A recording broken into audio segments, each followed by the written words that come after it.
and welcome to a special episode of Page One Extra, the show that discusses the hot topics in the writing industry. I'm Marco. And I'm Tarek. As you know, on this show we like to dive into the topics that are affecting writers today.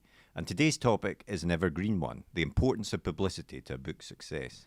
And it's such a big topic, in fact, we realised one guest wasn't quite going to cut it. So we have not one, but two guests on to discuss it with us. Yeah, in this episode we're speaking with an award-winning publicist from one of the big five, as well as a successful author and editor who has some good insights to the whole thing from the author's point of view. So let's get straight to it. What makes a book a runaway success? It's a question that all writers ask, of course. But what's become clear is that the writing alone is nearly never enough. Even the best written book will stay hidden away on the shelves unless attention is drawn to it. For example, last month's Bookseller Awards, also known as the Nibbies, for the nib of a pen, I imagine that comes from, Rebecca F. Kwong's dark how do you say this? Academia. Academia. I don't know why I struggle with this word so much. Academia novel. It won Book of the Year, and the judges noted the marketing campaign for the book, quote, left no stone unturned. And the judges highlighted the book as having the most impressive campaign on the shortlist. Yeah, so while authors are often understandably keen to let their writing do the talking, without a decent publicity campaign, they're being gagged before anyone has a chance to hear them. That old adage about not judging a book by its cover is of course true, but what is clear is that the cover and other marketing play a vital role in getting people to pick up the book in the first place. Yeah, and if a book fails to sell, well, that commonly falls on the author themselves, and it jeopardises their next potential book deal or even the entire career, which seems harsh, and it's so apparent that to succeed, a book needs a lot of decent support from the publisher's PR arm. So to put it simply, unless you're talking about the elite writers of the world, a new book by even well thought of mid-list authors can fail if little or no effort is put behind the marketing campaign. Yeah, and at the same time, with the growing rise of book talk and other social media, publishers are expecting authors to do a lot of the heavy lifting, which only adds to an already stressful time for authors and isn't something that every author feels comfortable with. Yeah. So what can authors do about it? Well, obviously it's tricky for new authors to demand marketing spend on their books, and to be fair to publishers, debuts are often given more backing than some more established authors, as they are potentially the hot new thing. But we think it's important that authors are at least aware of just what a difference publicity and marketing can make, so we thought we'd speak to people from both sides of the fence to get their perspectives.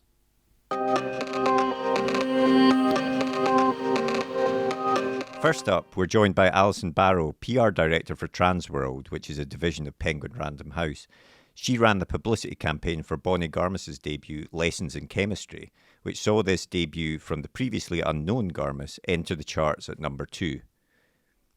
Hi, Alison, and thanks very much for joining us today. Hi there. Thank you very much for having me. What a pleasure. So we really wanted to get you on the show to speak a bit about what a publicist does, what a PR director does in terms of helping market a book and make a book a success. And I thought I'd start at the very basics. I think your official title, or I saw this on the internet, is Director of Media Relations at Transworld. What exactly what does your role mean on a day-to-day basis? Good question. And no 2 days are the same, but I suppose that's similar for anyone working in the creative industry.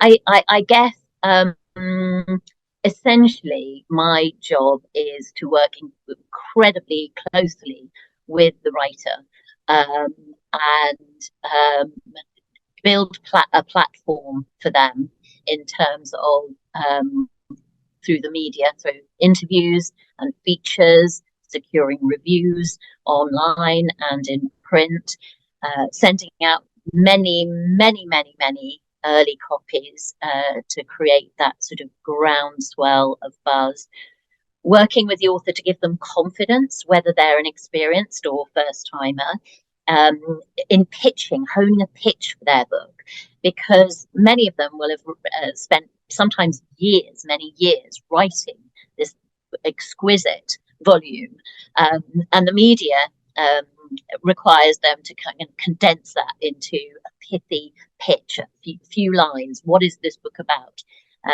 And understanding for them what they feel strongly about, what they want to talk about.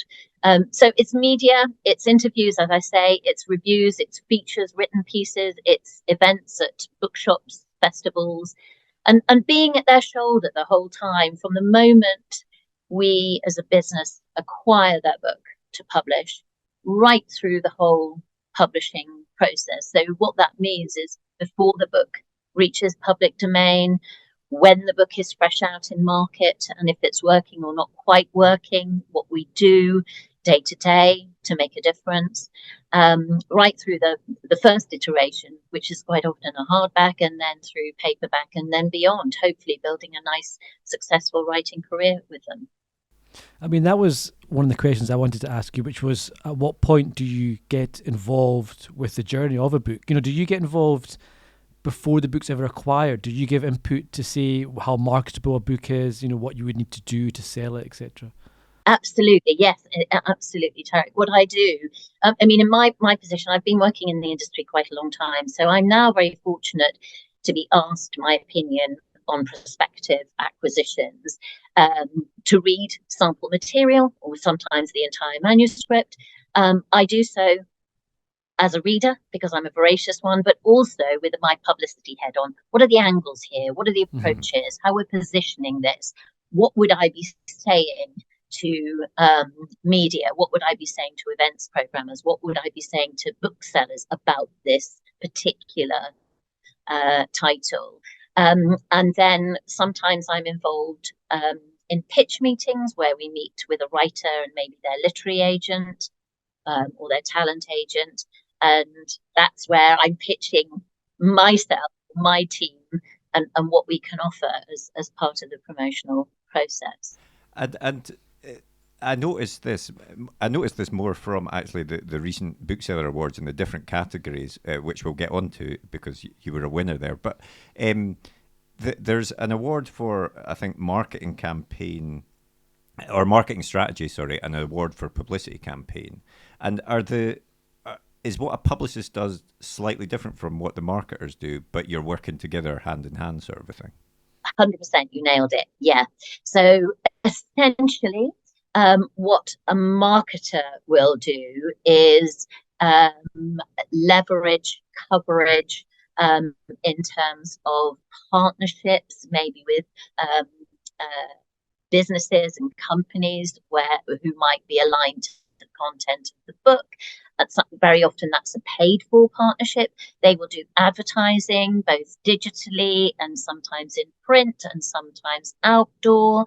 They will work very closely on the copy lines, the positioning. They will work across the copy that appears online, and that changes quite often. If a new endorsement comes in, they will elevate that. Cutting it sort of very brutally, it's sort of marketing is much more the paid for side. Publicity is probably more the relationship side. Okay. So, and the budgets tend to be aligned in that way. But yes, I mean, you also have noticed that on Lessons in Chemistry, I worked very closely with my brilliant colleague, our marketing director, Vicky Palmer. And daily we were having conversations for about 2 years before the book actually landed. Wow. About how we would, shaping up the campaign, talking about different angles, looking to see the early reading reactions once you get books out there with bloggers and through Goodreads and NetGalley and so on, which are sort of platforms for early pre-publication reads. What are people saying?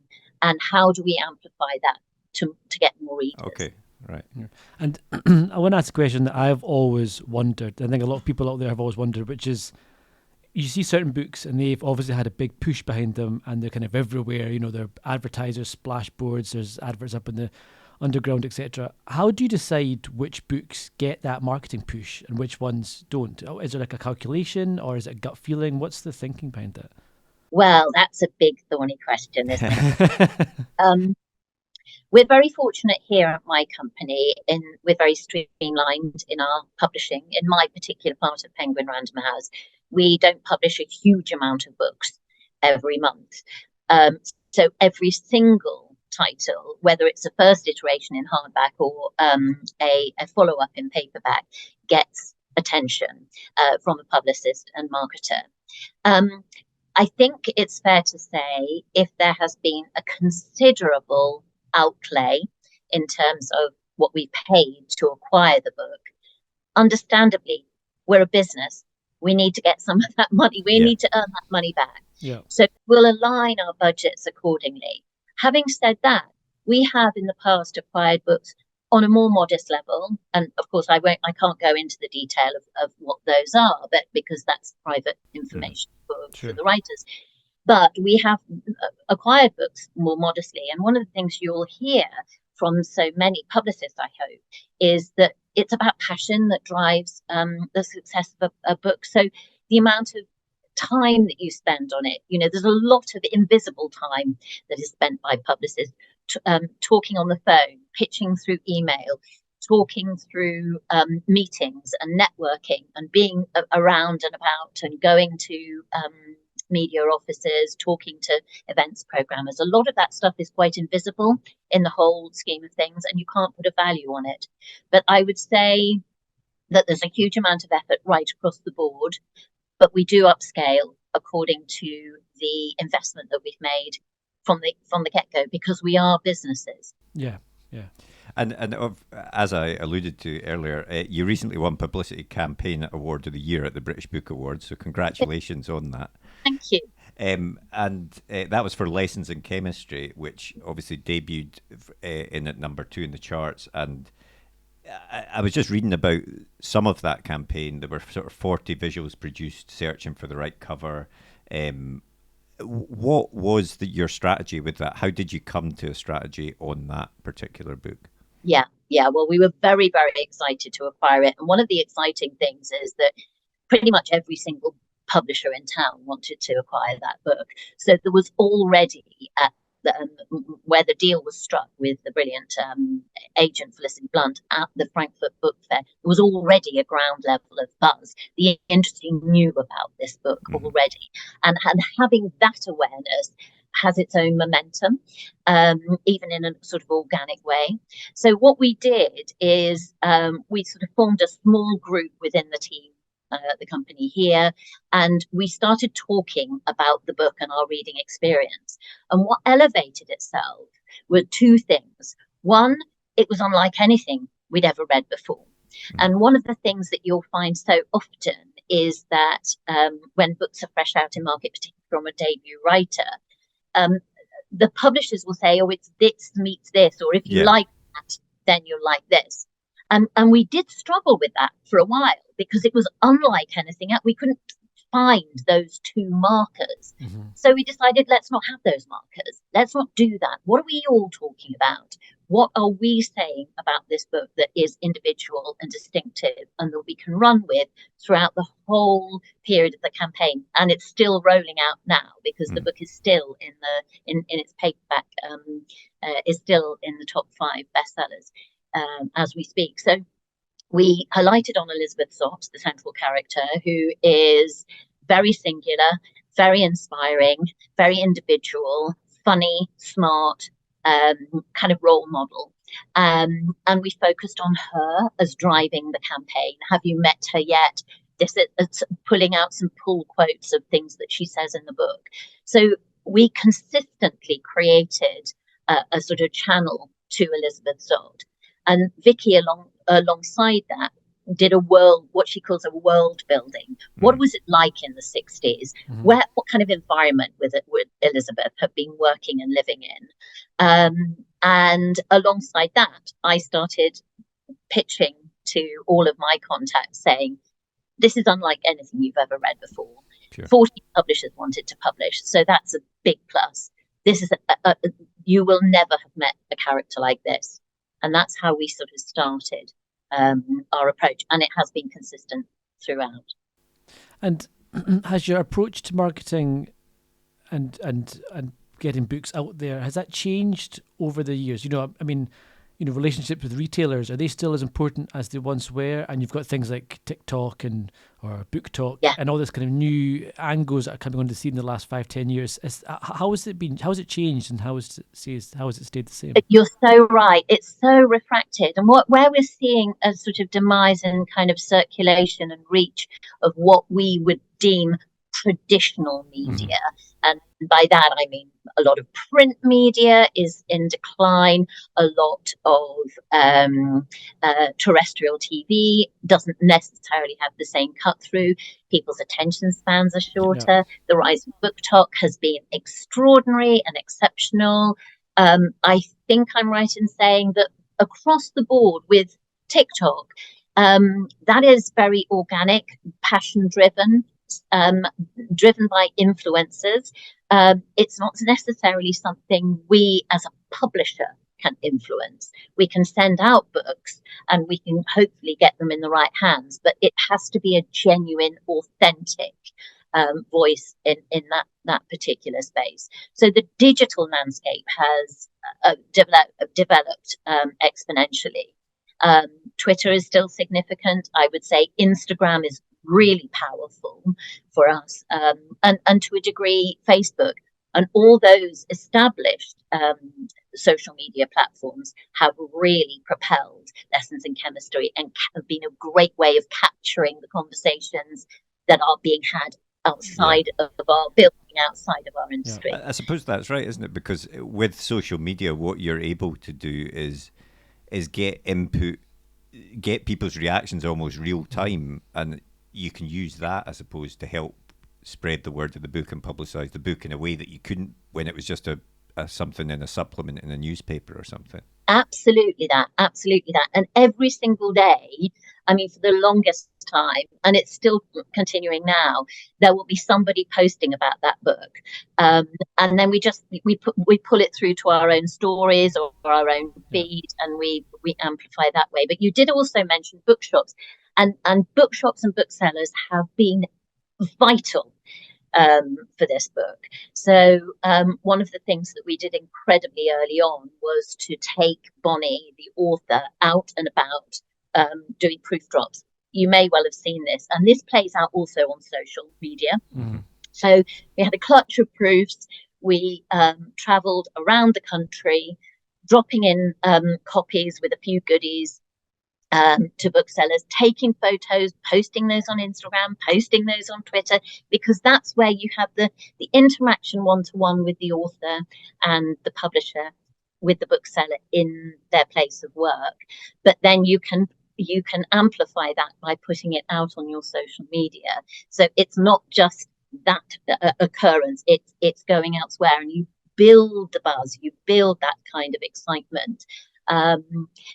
I would say we were very fortunate also that even to this day, and it's diminished now to an extent, but I never said no to anybody asking for a reading copy. So whether that was proofs or eventually finished copies, anyone who asked me, I'm going to open the floodgates now, aren't I? I just suddenly realised I never said no, because my confidence in the reading experience in the book was so strong, and I really wanted to keep the momentum going. And do you see a connection really between the amount of time and money that's spent marketing a book and the eventual sales of that book? Is it quite a simple connection, or is there times when you've put a lot of effort into something and maybe it's not gone the way you'd hoped, or conversely where you've not done very much and it's groundswell, it's word of mouth, it's exploded?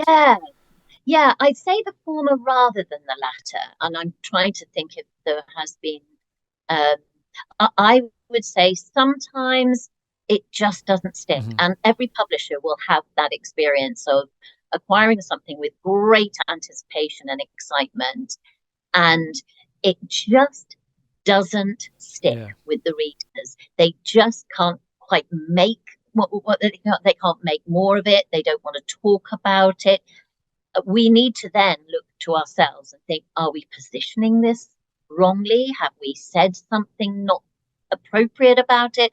Why is it not connecting in the way that we really would wish? And every publisher has that story.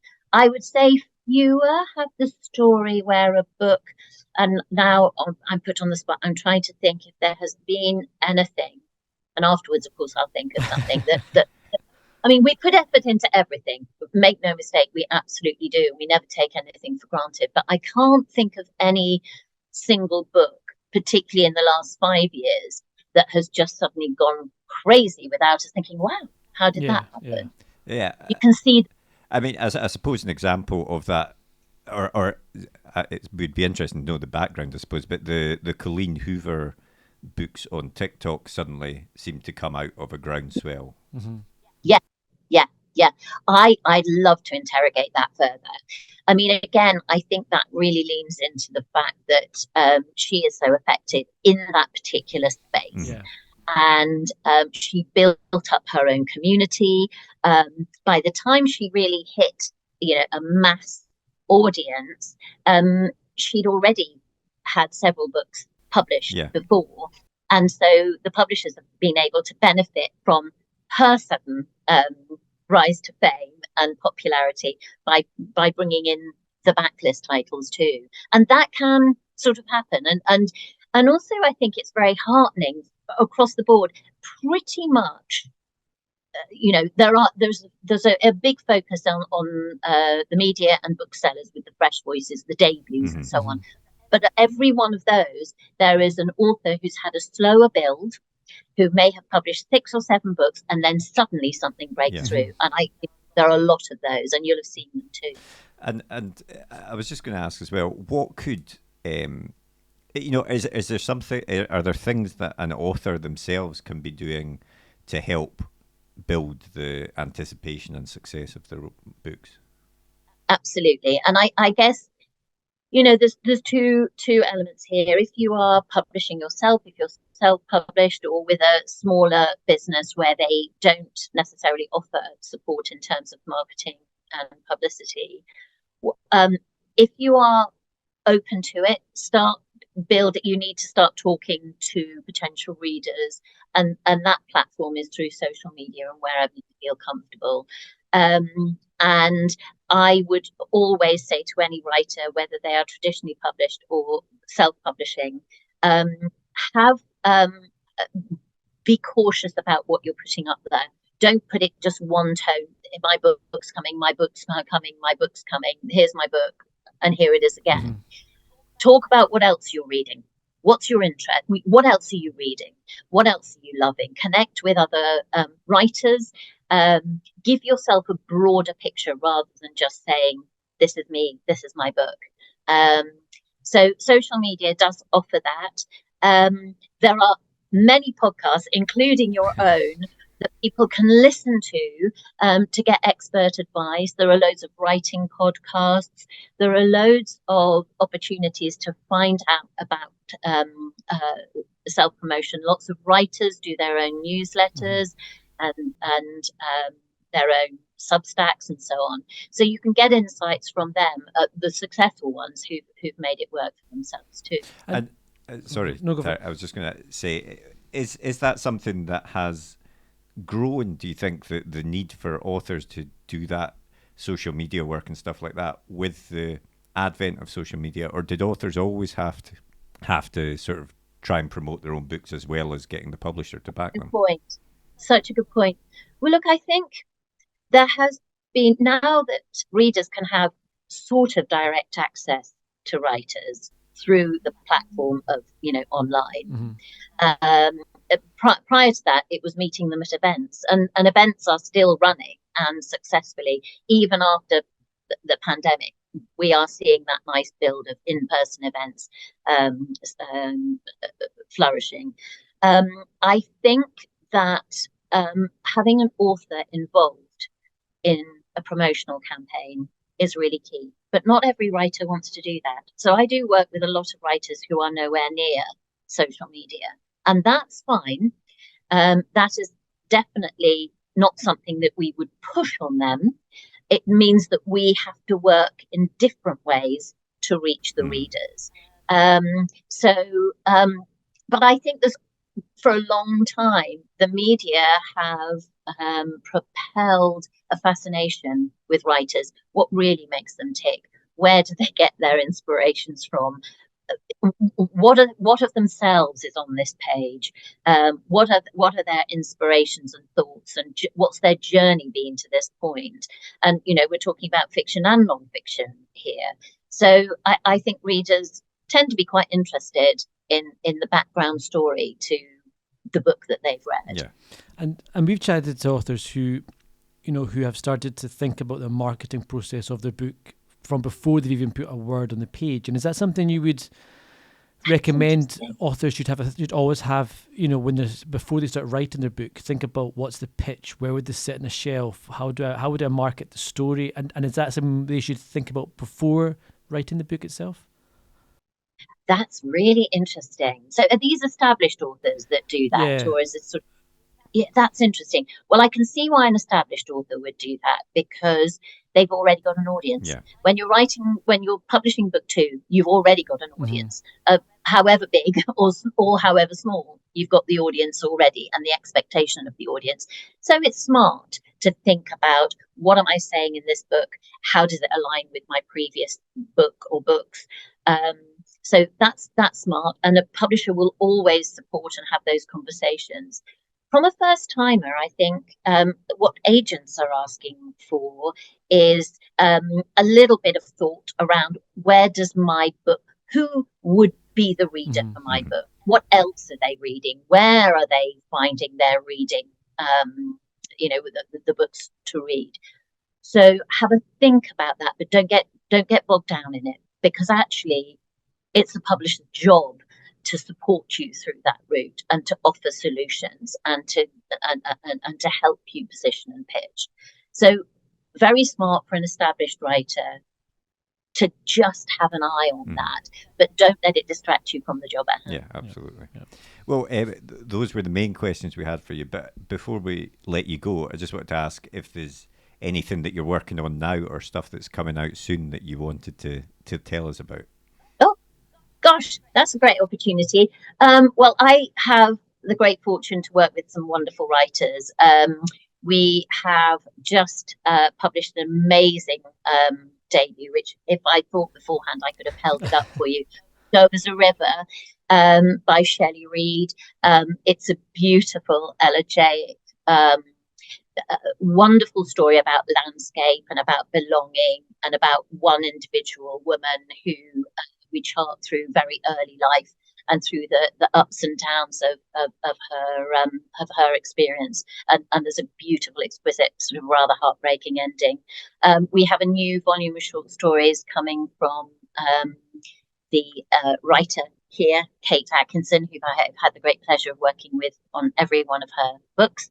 That's coming in August, and super exciting. We've just acquired an established writer but we're publishing a first book with her, Catherine Ryan Howard, who is a brilliant crime thriller writer. Her book, The Trap, is coming out in August, and I am so excited to be working alongside her because I'm learning from her too. She's been published very happily elsewhere, but we are now her publishers, so I'm learning a lot from her too, and that's coming in August. Brilliant. Fantastic. Well, thanks very much for joining us today, Alison. That's been really interesting and informative. Oh, I hope it's been helpful. It's there are no real hard and fast rules to this. A lot of it is iterative and changing and evolving, but the great conversations that we can have about bringing books and writers to readers are always very fulfilling. So I really appreciate you asking me. No, thank you. Thank you very much.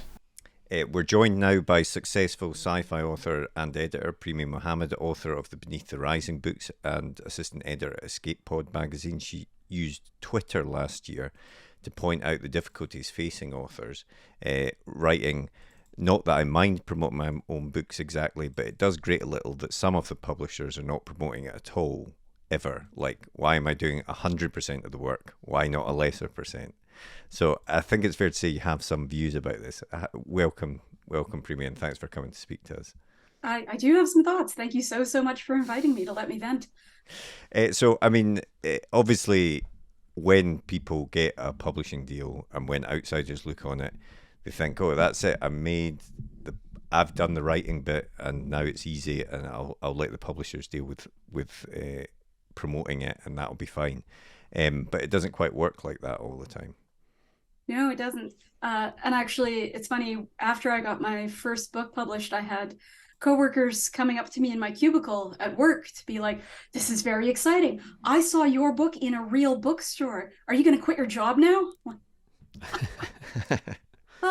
I laughed till I cried onto my sad cubicle sandwich. The impression I think that people get is that, yes, all you have to do is turn in the manuscript, and then that is kind of what fuels the traditional publishing machine, and then they do everything else. And there may have been a time when that was more the case. That is definitely not the case now. And it's very much kind of segregated into kind of 2 or maybe 3 tiers of kind of the haves and the have-nots. So I also recommend another podcast, The Publishing Rodeo, which is hosted by Scott Drakeford and Sunyi Dean.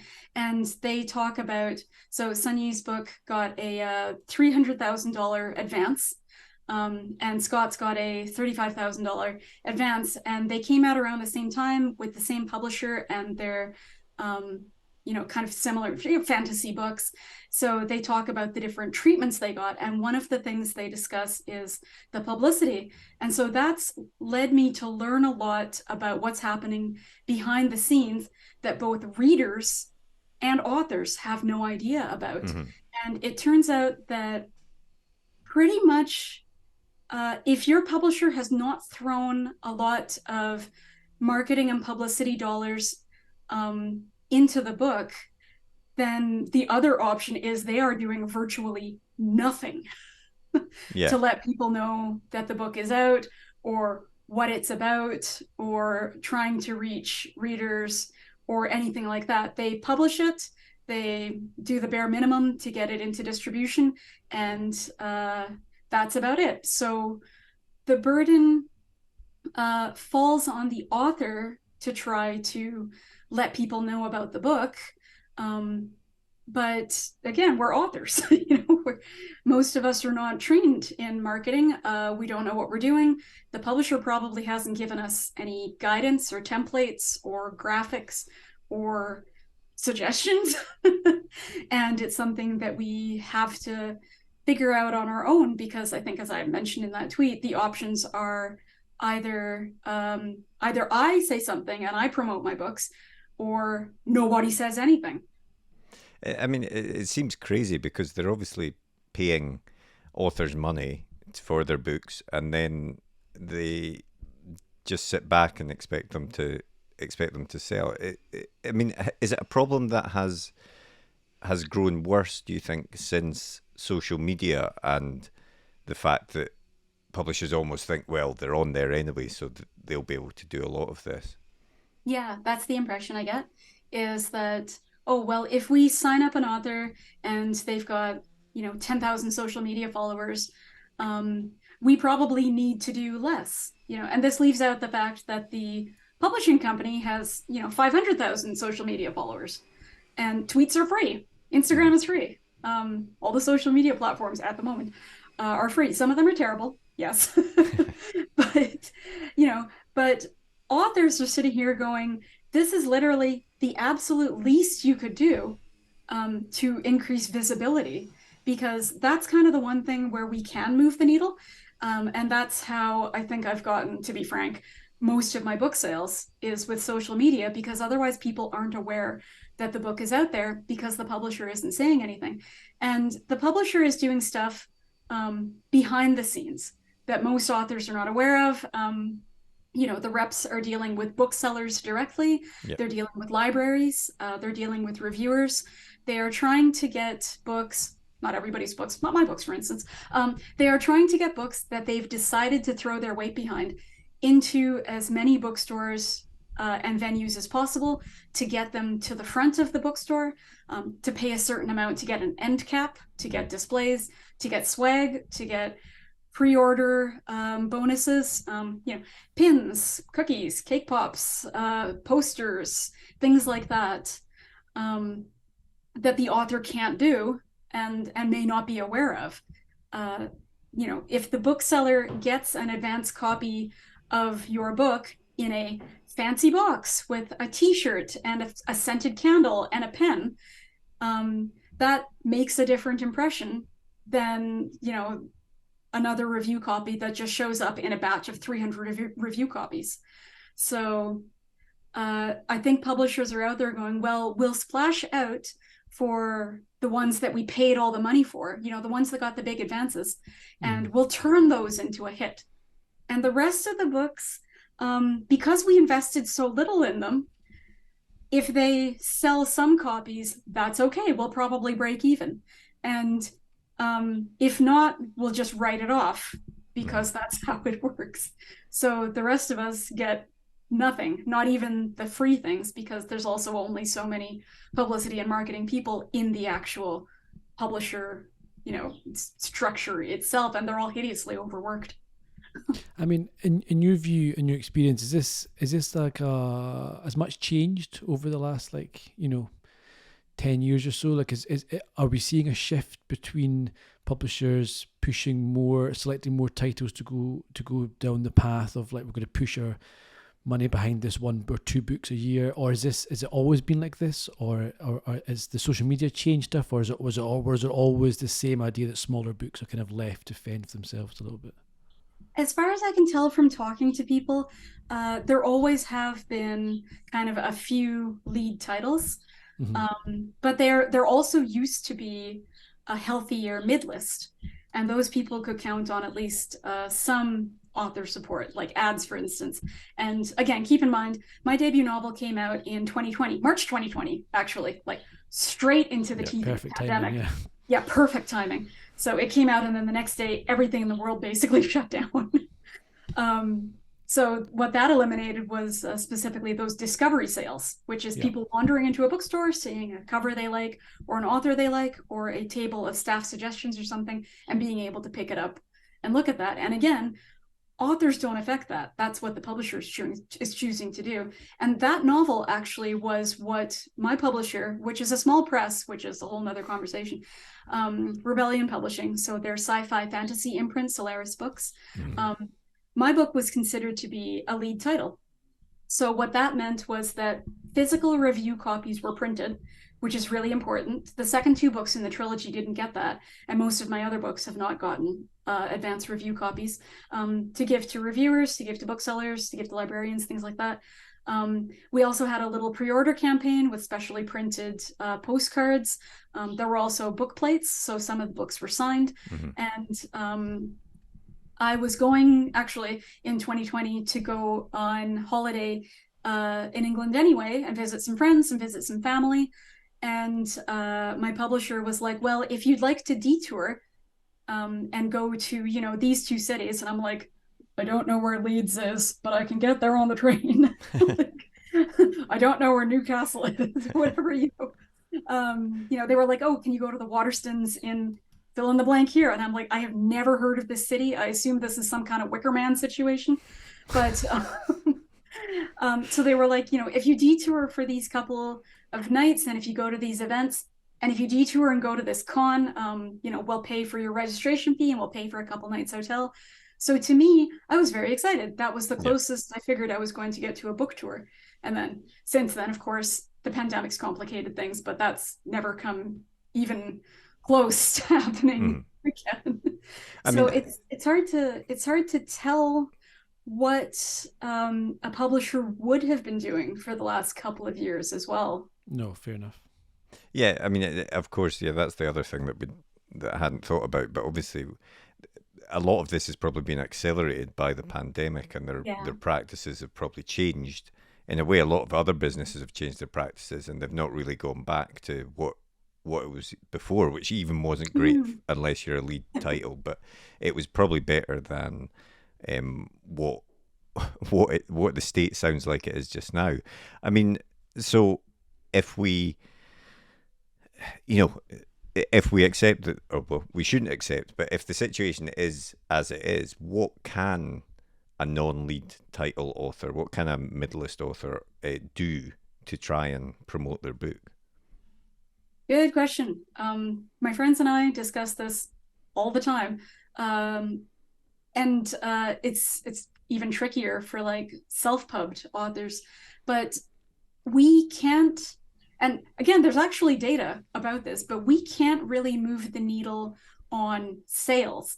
And tweeting about, or putting our book on Instagram or whatever, that's, when performed by the author, doesn't really increase book sales. All it does, though, is increase visibility of the author as a person. Mm-hmm. So one thing that I know a lot of mid-list authors are being strongly encouraged to do, which is just god-awful, a nightmare for most writers, is to create a brand for yourself. Think of yourself as a product, so that people think, oh, the name sounds familiar, the face looks familiar, and perhaps by coincidence, in the trillions of tweets that are happening every day, I spot that they've got a book out. But it's a matter really of relying on, having a good book, of course, but also visibility, getting the book cover out there, repetition. So people aren't going to be curious about a book or want to pick up a book if they glance at it once. Yeah. They might, if a friend says, I picked this up and I loved it, or they might if they've seen the book cover like 10 times and just gotten curious about it. I know there are friends of mine, particularly, again, in the self-pub space, that pay for ads or for services like BookBub that will put it straight into people's inboxes. I have lots of friends who extol the virtues of the newsletter, where you have, kind of your captive audience. But really, nothing we can do is going to be as impactful as getting the physical book as a nice to own, nice to hold product into a bookstore that people can flip through. Mm-hmm. Even kind of the Kindle buying experience, where people look at the first couple pages, doesn't, make up for that. And of course, bookstores can only have so much stock. So just for example, I was discussing this on another podcast the other day. The reason people say, particularly for genre authors that haven't made a name for themselves, that we need to have a book a year is because bookstores don't stock backlist, like, at all. And in some cases, backlist can be like anything older than 6 months. Wow. So they'll have a whole shelf full of Tolkien and Pratchett. No shade to those guys, because I love them. And like 15 shelves of Dune, which, okay, why are there so many Dune books? But, and like 2 shelves of new up and coming authors. And of course, there's thousands of us. How many of us can you fit realistically on a shelf? How many of those is someone going to wander in and pick up unless they're looking for that book specifically? Yeah. It's really about visibility. And so it's really, really hard. And I know for things like events and stuff, I don't know that I've ever wanted to buy a book because I saw that the author was having some kind of event. I would have to have a pre-existing relationship with them first, and I would want to go. Mm-hmm. And I guess same with like the book ads that I see in places like Locus Magazine or things like that. You flip through it, and there's all these pages of dense text, and you might see a little cover about an inch tall. So books are just in a very weird space when it comes to advertising and marketing. I think you have to build up your fan base, and then you just kind of have to trust them to say something about your books and to leave reviews and to try to game all the algorithms that are trying to bury mid-list books underneath the ones that actually have publisher support. I mean, that's the thing. It seems like so much of the publicity, or so much of what the author themselves can do to move the needle, is kind of out of their hands. Yeah. Almost like it's in the kind of power of like the marketing team or the bookstores or whatever it is, but it's like it's not something which the author themselves can really make an impact on. Is there merit in, for instance, authors joining forces to kind of promote each other, or to create like a kind of collective kind of marketing team or something that they can do that's kind of something new, that's maybe more strength in numbers or something? I don't know.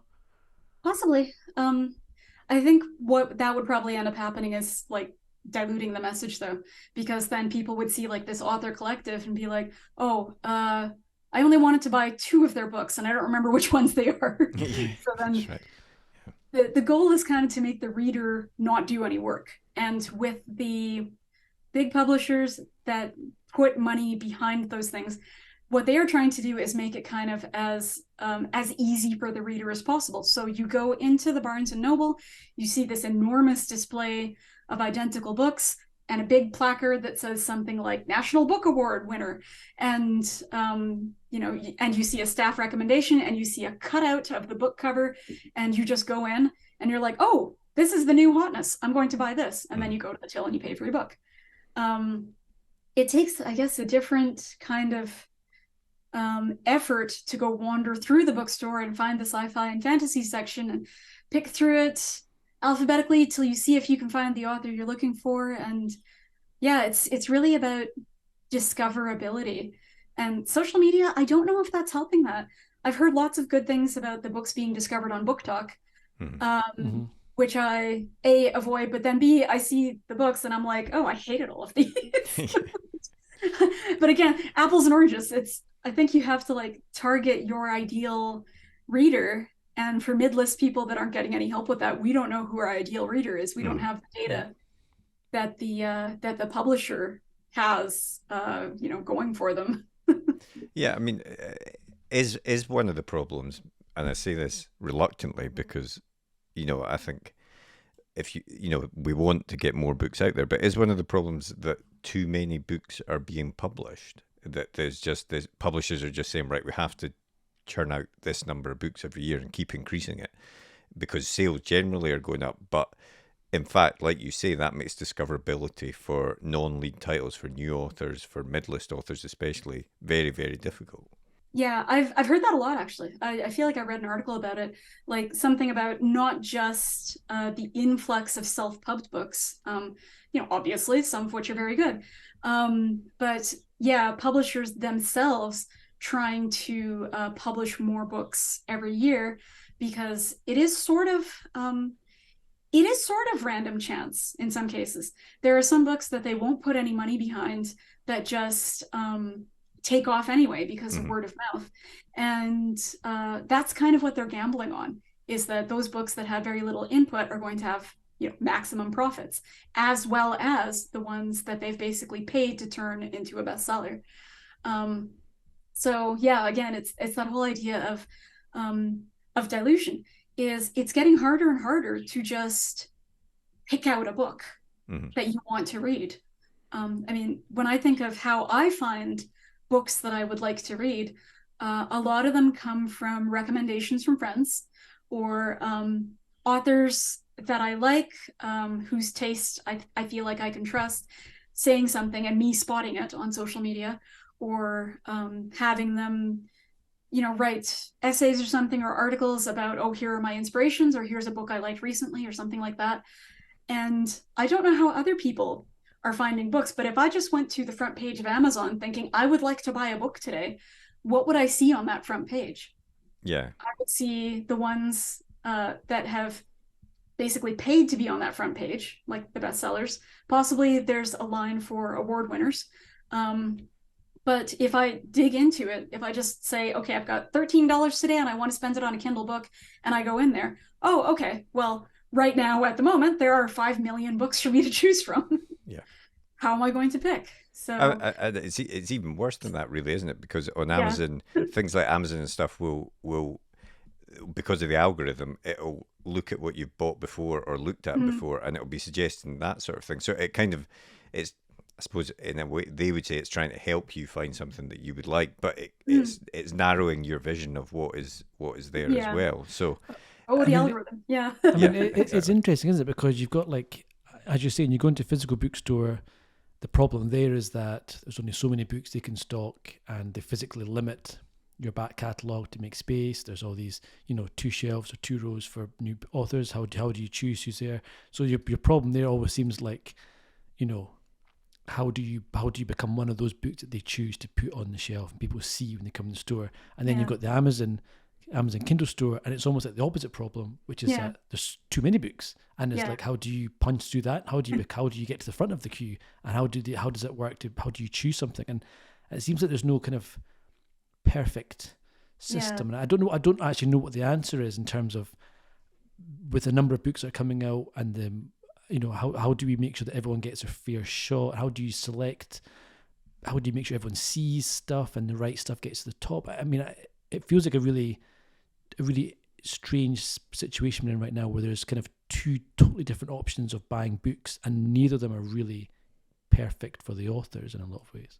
Yeah, and I agree. It unfair is the word that keeps coming to mind, because of course it's not fair, and it's not a meritocracy either. It's who the publisher decides to put those dollars behind. They're basically purchasing a spot on that bookshelf in the physical bookstore. So what that leaves authors with, like, especially, you know, I look at my latest book, which just came out from a small press here in Canada. I can almost guarantee you that most chain bookstores are not going to have that on their shelf. Because of constant hustling from my editor, some independent bookstores may have it on their shelf. They may have a couple of copies. What that leaves is the kind of gap where I'm like, okay, if my book isn't physically going to be picked up by a human being in a store, and, you know, for them to like pick it up and turn it over and read the first couple stories maybe, that leaves me with pointing people at my book that I just happened to encounter. So for me, that's social media. And there's this huge abyss between it, basically, is now instead of people discovering my book, I have to point them to it and be like, if you would like to purchase a copy of my book, here's a link. It's certainly something. And it makes me think also, like, people have also asked me, oh, you know, do the awards move the needle at all? Because last year I won a World Fantasy Award, I won a Nebula Award, I won an Aurora Award, I've been up for the British Fantasy Award, the Locus Award, the Crawford Award, the Hugo Award, and the Ignite Award. And the answer so far seems to be no. Is people go, oh, that's nice, and I'm so happy for you, and then they don't buy the book.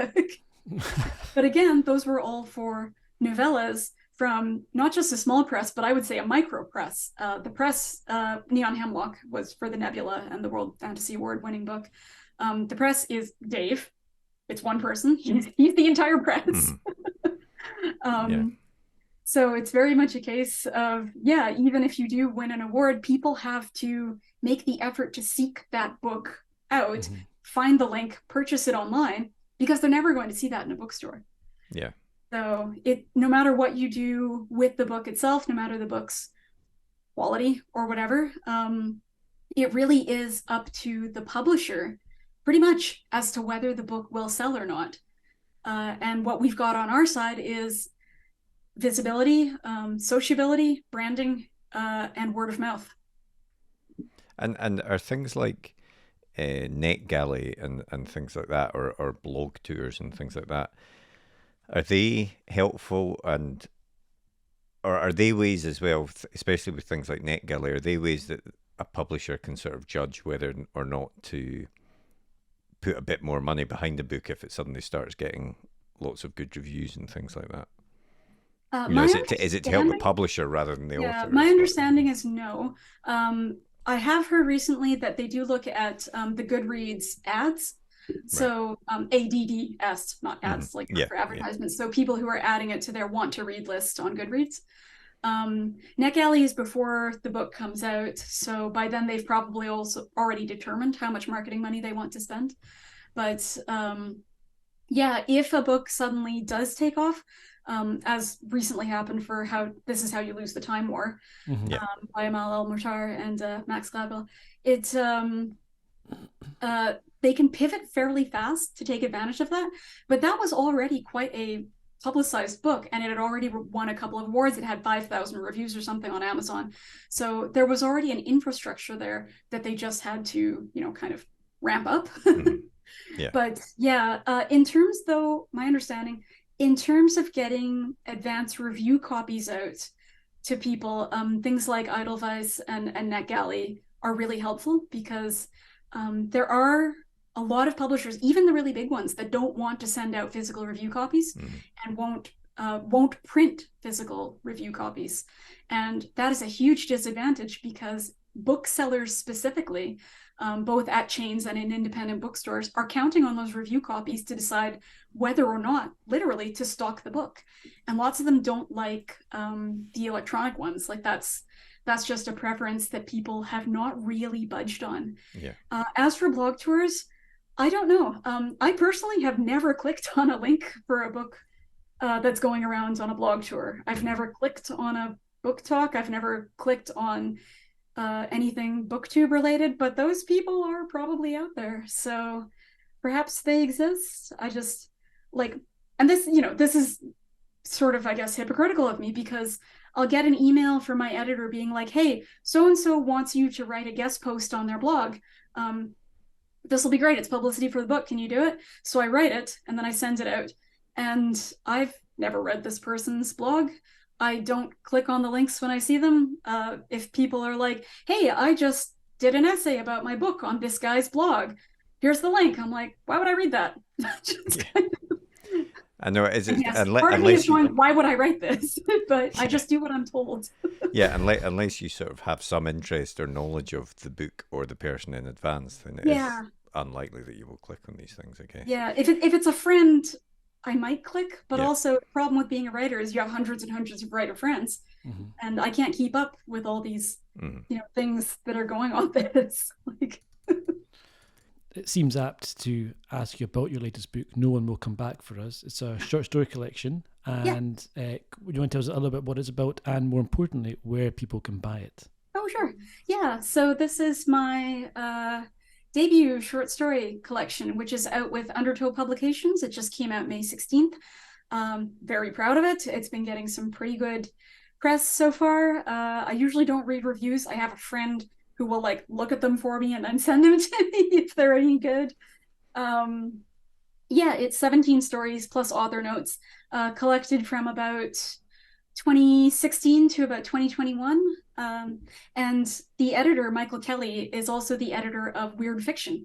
So he's got this very distinctive voice and vision that he's looking for. So I was very flattered to be asked. So it's basically a collection of dark fantasy, horror, and some sci-fi with horror elements collection. So that's out of they asked for about 17, 18 stories, and I was like, okay, this is good that we're limiting it, because at the time that I was emailed, I had something like 45 or 50 short stories published, and I was like, how do I pick? But I sent them to my editor in chronological order, and Michael rearranged them into his preferred order. So it's very, very exciting to have a collection out. I am told that collections don't sell, but I don't care, because I have several copies of it in my house, and I find that very exciting. Yeah, no, absolutely. And where can people buy it if they wanted to buy it? Where would you recommend to go? They can buy it anywhere books are sold. I recommend buying it from the publisher directly. However, my understanding is he can't ship physical paperbacks to the EU, but you can buy it on Amazon or Barnes & Noble or Bookshop or IndieBound or anything you like. Cool. Awesome. Thank you very much. Well, thanks very much for joining us today, Premee, to discuss that. That's been really interesting, if somewhat depressing. Yeah. It's a little bleak out here for those of us in the shadows, but we keep writing books because we love to write and we love to connect with our readers, and whether or not they sell is something we're just gonna have to let go of as an obsession.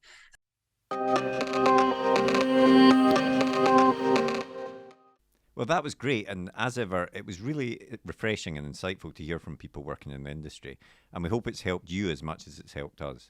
Thanks again to you all for joining us for this special episode of Page One Extra. Don't forget, you can watch every new episode of this podcast and our regular interview series, Page One, the Writers Podcast, on our YouTube channel, or download it as a podcast by searching for Page One Extra on your favourite podcast app.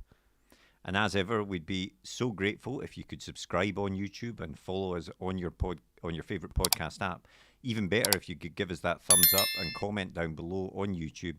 And a rating and review on your podcast app really goes a long way as well. Yeah. And in the meantime, you can always get in touch by leaving a comment down there or emailing us at podcast@rightgear.co.uk or contacting us on Twitter at UKPage1 or on Mastodon at writing.exchange/@page1pod. It's much easier when I've got an autocue reading out the stuff from me, isn't it? Otherwise, we hope to speak to you on Friday in the new Page One, the Writers Podcast episode, and we'll be back soon with more writing news and discussion of the burning topics affecting writers with another great guest. See you later.